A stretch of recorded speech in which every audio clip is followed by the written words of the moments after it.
बिना विश्वास के कभी चमत्कार नहीं होता, और चमत्कार देखना चाहते हो तो विश्वास करो। नमस्कार दोस्तों, मैं हूं अनुज शर्मा। एक सच्ची घटना बताता हूं आपको। एक सेठ था, उसके व्यापार में बहुत घाटा हुआ। तो उसे किसी ने बताया कि वृंदावन जाओ, बाके बिहारी से मिलो। ठाकुर जो है ना, उसके द्वारे से कोई खाली नहीं आता। तो सेठ वृंदावन गया।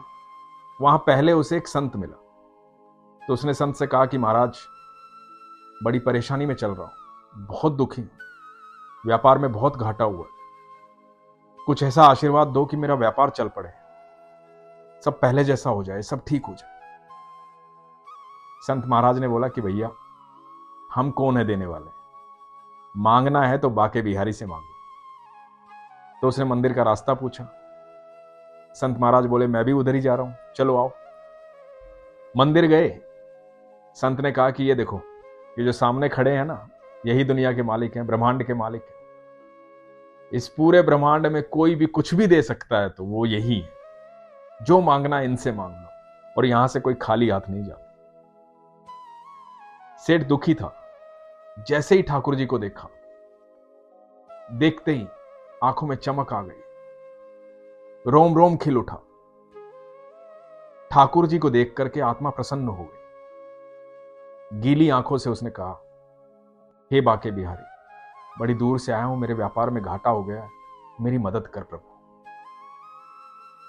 बस इतनी ही प्रार्थना है कि मेरे व्यापार को पहले जैसा चला दे। ये प्रार्थना की। संत महाराज को नमस्कार किया, और व्यापारी जो है, वो सेठ जो है, वहां से चला गया। कुछ दिनों के बाद उस व्यापारी का काम जो है बहुत बढ़िया चल पड़ा, पहले से ही बेहतर हो गया। सेठ जो है बहुत खुश था। सेठ का विश्वास बाके बिहारी में बहुत ज्यादा मजबूत हो गया। तो अब वो जब भी समय लगता, वृंदावन आता, बाके बिहारी के दर्शन करता, ठाकुर जी से मिलता और वापस चला जाता। यह सिलसिला कई सालों तक चला। वो कभी भी कुछ भी नया करता, जीवन में कोई भी खुशी आती तो सीधा वृंदावन आता, ठाकुर जी से बात करता, ठाकुर जी को बताता और अपने घर चला जाता। अब समय बीतने के साथ साथ वो उम्र में बूढ़ा हो गया। जो बूढ़ा हो गया तो उसका स्वास्थ्य खराब हो गया। अब बड़ी इच्छा थी उसकी ठाकुर जी के पास जाने की, लेकिन जा नहीं पा रहा था। तो उसे पता लगा कि उसका कोई पड़ोसी दोस्त जो है वो वृंदावन जा रहा है ठाकुर जी से मिलने, ठाकुर जी के दर्शन करने। तो ये सेठ अपने दोस्त के पास गया, उसको बोला कि ये 750 रुपये लो, और एक काम कर देना, वृंदावन जा रहे हो, मेरे ठाकुर को पोशाक लेकर के वहां पे उन्हें पोशाक पहना देना, उनकी सेवा में ये पैसे लगा देना, और उनको बोलना कि मैं ठीक हूं, स्वस्थ हो जाऊंगा, और जब स्वस्थ हो जाऊंगा तो जरूर आपसे मिलने आऊंगा।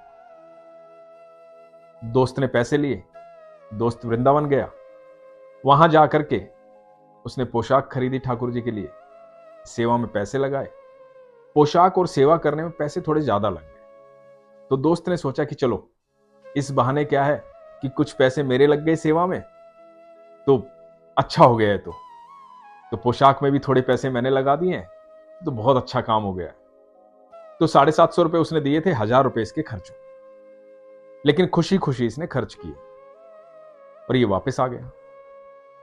इधर रात को सेठ जी को सपना आया। सेठ जी को सपने में ठाकुर जी आए। ठाकुर जी आकर क्या बोलते हैं कि तूने सेवा के लिए जो पोशाक भेजी थी, जो प्रसाद भेजा था, मैंने वो स्वीकार कर लिया, लेकिन 250 रुपये ज्यादा खर्च हुए हैं, तो अपने दोस्त को जाकर 250 रुपये दे देना। सुबह सेठ जी उठे, सेठ जी एकदम भौचक्के हो गए कि ये क्या सपना देखा मैंने। भागकर अपने दोस्त के घर गए, दोस्त को जाकर के बोले, तेरे 250 रुपये ज्यादा खर्च हुए।